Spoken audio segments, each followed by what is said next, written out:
আজকে বশীকরণের আরেকটি উপায় বলবো, তবে এই বশীকরণের উপায়টি করার আগে আপনারা কমেন্টে হর হর মহাদেব লিখুন। আমি বারবার বলি, প্রতিটা বশীকরণের ভিডিওতে বলি, যাকে তাকে কিন্তু বশ করা যায় না। সেই ব্যক্তিকে আপনি চেনেন, জানেন, কথা বলেছেন, ঘুরেছেন, ফিরেছেন বা মিশেছেন, এরকম কোনো ব্যক্তিকে কিন্তু আপনি বশ করতে পারবেন। অচেনা কোনো ব্যক্তির ক্ষেত্রে এই টিপসগুলো করতে যাবেন না, কোনো রকম কিন্তু কোনো কাজ হবে না।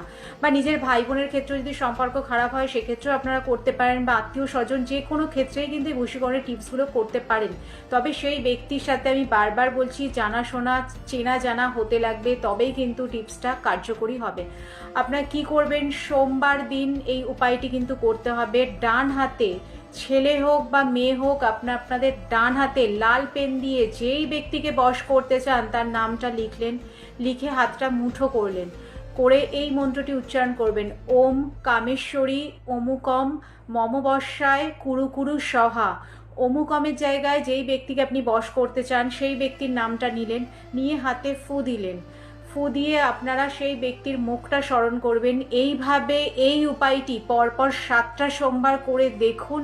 আপনারা যেই ব্যক্তিকে বশ করতে চান সেই ব্যক্তি কিন্তু 100% আপনার বশে বশীভূত হবেই।